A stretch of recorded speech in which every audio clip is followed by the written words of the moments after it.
siyang ulan o nagpasindak siyang adlaw. Mao na igsoon pag mukayod ang tao, pag mulihok ang tao sa hustong pamaagi, mabitang daghay mga gi-introduce sa kalibutan igsoon nga pamaagi unsaon aron ka madato, daghan karon. Ha? Pwede yun na mahimo nimo igsoon. Madatong yun ka. Ha? Pero mao lagi na lagi. Kung diyan na ka magsalig, mao nang imo nang ako ano nang Dios, di na ka mo ilaw Dios. Oo, kung diyan na ka magsalig. Ayaw gyud usba o ayaw gyud kanang pagbuhi, no? Sa imong pagtuo sa atong buhi nga Dios. Kay sila mo to, ilang gi-compare ang ilang kaugalingon sa Dios. I-compare na nila ang Dios pag ilang ikumparahan. Kuman sa ilahang declaration na ang Dios daw nga magbubuhat sa tibok universo, ha? Kusaman, kumusta? Naabay mo uyon or mo ambot katuang sa kanang magbubuhat sa tibok universo. Pinsay mo bot kang so-and-so, ana ba? Paringon ana. Magkatununong gibungat nga ngalan sa sikat nga artista, sa prominente nga tao, mataghan may mibutar hinuon. Human kay wala may uyon o wala may mibutar sa katong giingon niya nga ang magbubuhat sa tibok universo. Ingon nila, magbubuhat sa universo, zero. Hallelujah, bisag ako isuon mitulo akong luha. Nga ilahang iyagaan ang atong buhi nga Dios. Sabi yun. Sabi kipakaulawan nila ang Dios. Kung sinita mo isuon, after 2 days. Klaro kayo isuon. Ang wala mo ila sa Dios. Kung sa gingon, muanhi ako uban sang dilaab nga kalayo. Aron pagsilot atong wala mo ila sa Dios, unya atong wala mo dawat sa may balita may tungod sa atong Ginoong Kristo. Kaya wala sila mo tuog Dios igsoon. Dilaab jud kalayo. O tanawa, pila ka almost kuwan sa Los Angeles, sunog. O tanawa niyo sa kuwan, bago lang na nitabo. Pag last week lang na nitabo. Wa pa gani na si manahan. Wa pa ni pitong adlaw na. Pisko pa kayo na nga pangitabo igsoon. O sa Facebook ninyo igsoon, makita na ninyo. No, na yung mga post diya sa inyong Facebook. Muna igsoon, dili ka tihaw-tihawa ng atong buhi nga Dios. Ha? Muna siya uban sa dilaab nga kalayo or pagsilot itong wala mila sa Dios. To murag makaingon na yung igsoon nga liman ka ng gilamoy ang tibuok. Sa kalayo ang tibuok kuan, Los Angeles hapit. Kuman naiwa na sunog din susuon nga ang palibot siyang panimalay na nasunog tanan kanang balaya wa na sunog. Kuno ko mo Kristohanon. Sa atong mga paglakaw. Oo. Kung atong tanaw na isuon, ha? Kung tanaw na ato na, grabe yun nga pagpakaulaw nila sa kumbi nga Diyos. O, na-Diyos na pala. Pero nakanindot lang kayo, na matay ang tao. Di ka may patay. Oo. Makainulsul pa. Kaya mahalag yung sa Diyos ang tao, ison. Mahal din sa Diyos ang tao. Isang nga na ang gimo sa tao sa Diyos, ison. Kabalo mo? Ha? Grabe ang kasing-kasing sa Diyos. Nagpasulabi yun ang iyang kaluoy gubay, ison.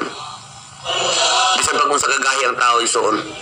Nakasabot yun ang tao ang huyang ta. Nasayo yun ang tao ang agitang yun ta sabog. Mauna ang gipailuban yun ta pagmayo sa Ginoo. Wala man sila nga dagan gamay ramay nga matay isoon. Gusto sa Dios nga ang tao mo ilagid niya.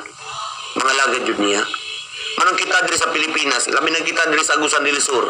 Nga grabe jud ang ato ang mga pagsangyaw sa pulong sa Ginoo mo nang magabantay mo nga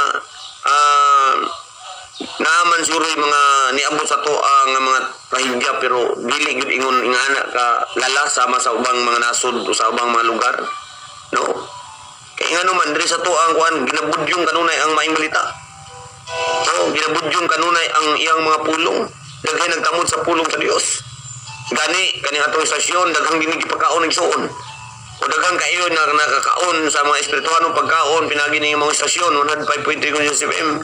Mao nang kung gusto mo mukaon og pulong sa Dios, no, mukaon sa mensahe nga gikan sa Dios igsuon, mga pagkaon nga muhatod ka nato sa kinabuhing dayon.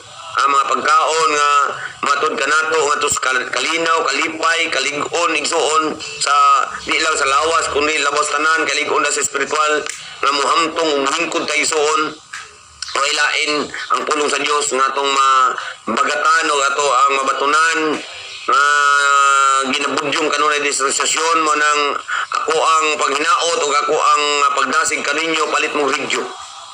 Yes, palit mo ridyo igsoon. Ang inyong budget gahini na para sa ridyo. Oo. Kadagan ba mo po yung nagkuhan igsoon, di lang may kanilang istasyon ang nagabudyong kanunay. Naman po yung mga istasyon nga lain nagabudyong.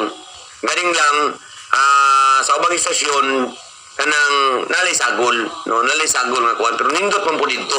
O kung dito mo panalanginan sige. Basta importante nga makaduhog mo igsuon og word of God.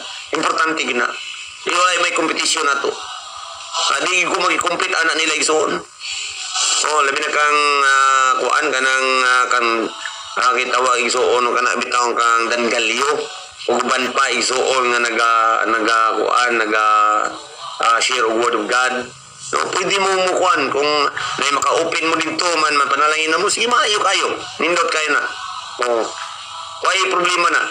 Basta importante nakapaminaw mo word of God. Oh.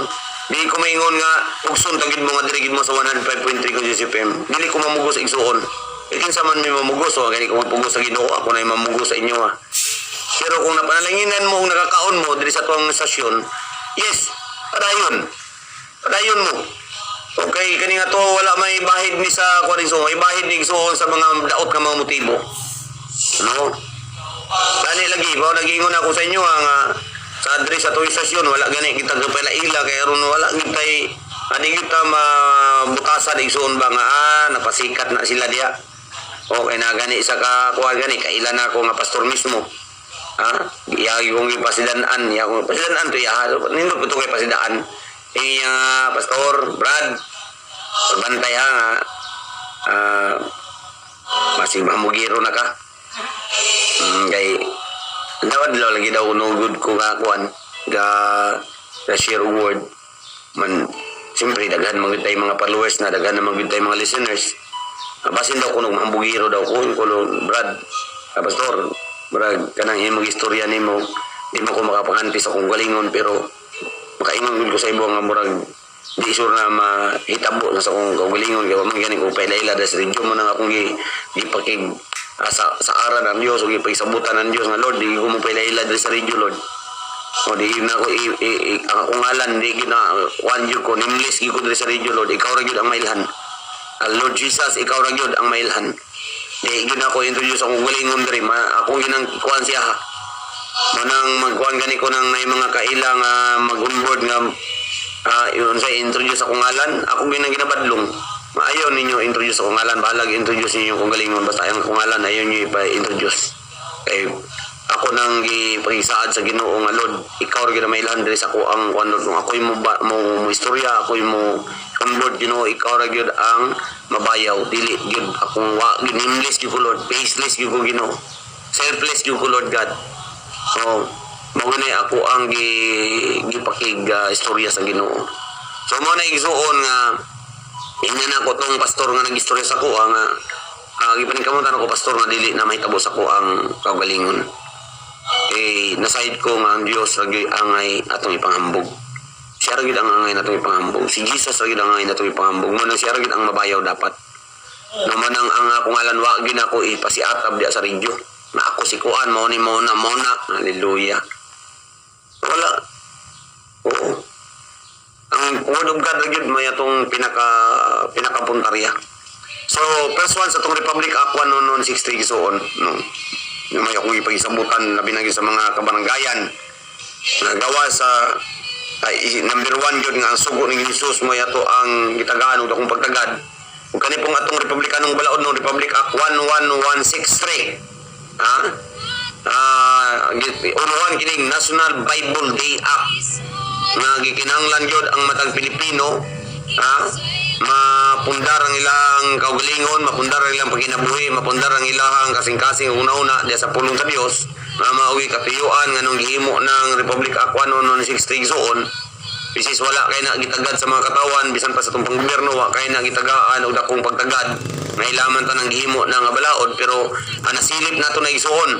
Labi na gyud kitang mga nagtamod og pulong sa Dios, nasilip nato ni og ato ning sakyan nga balaod isuon. Ayaw gid introduce ang imong reliyon. Ang pulong sa Dios gud may ato ang introduce, dili ning reliyon nga tago sa isuon. Iwan sa reliyon na ganitong isang ipakita or atong ibayaw na ayan kanang imuhang pagpabot isuon, muhatag ginagkuan, muhatag gina og isuon og mission. Manang kanimig isuon lahi amid reno sa 105.3 Kunyos FM, lahi agid minyo may isuon.